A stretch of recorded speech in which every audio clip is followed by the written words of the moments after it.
Hi, I'm Lee from The Middle Ground.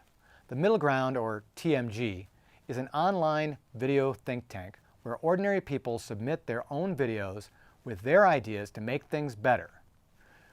We then consider those videos and publish them on our YouTube channel if they're good, thoughtful, and nonpartisan, non-ideological. This is another one of our Get the Conversation Started videos where we discuss an interesting idea that we've heard about. It's not an official position of the Middle Ground. The Middle Ground doesn't support or endorse any particular proposals or ideas, and never politicians or political parties. Today, we're going to talk about single-use plastic pollution. Nowadays, the U.S. manufactures plastic in a very economical fashion by making it from petroleum products, particularly our cheap and abundant natural gas. You probably know that there are lots of problems with plastic recycling nowadays. People don't bother recycling their trash. The plastic that is recycled gets contaminated by food or other materials, making it too expensive to recycle, and a general lack of demand for used plastic, not to mention the high cost of shipping the plastic to reprocessing facilities. So, nowadays, depending on who you're listening to, only somewhere between 8% and 13% of plastic is actually recycled. That's not a good story. The root of the problem, however, is that the raw materials for plastic processing are incredibly cheap. Why pay for expensive recycled raw material or develop affordable compostable plastics when you can get the raw material for our current plastics for almost nothing?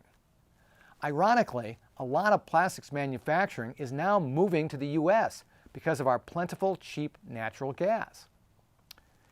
If the U.S. prohibited the use of natural gas or crude oil to make plastics, it would have a number of economical and practical effects. First, it might reduce the demand for, and essentially then, the price of natural gas and crude oil. That's not good for petroleum companies and owners. On the other hand, it would dramatically increase the value of plastic trash because it would suddenly be needed for manufacturing new plastic. That would correspondingly increase the amount of trash recycling. It might eventually even make retrieval of plastic waste from the ocean and the land an economically feasible activity. Also, no plastic from petroleum in the U.S. would spur research and development of new technologies that could more efficiently and economically make plastic from materials other than crude oil and natural gas. There is already a company in Israel that's converting tons of garbage into new plastic-like material. It's really amazing stuff. Finally, prohibiting plastic from petroleum, while it would make plastic more expensive, that would also reduce its current cost advantage over easier to biodegrade or recycle materials like paper, wood, aluminum, and glass. Overall, while this kind of proposal has winners and losers, it seems like a pretty good idea.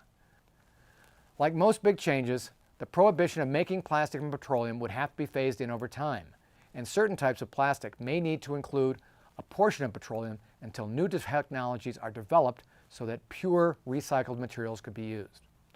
But the gradual increase in demand for plastic trash could create real economic incentives to reduce new plastic waste and clean up the ocean and other plastic waste dumps in order to retrieve plastic that could be recycled. This might be an impractical idea. It might be too expensive.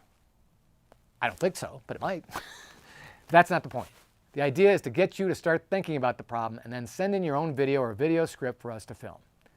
And you can always just send us a tax-deductible donation by clicking on the donate button or on our YouTube page or on our website. We are all the middle ground.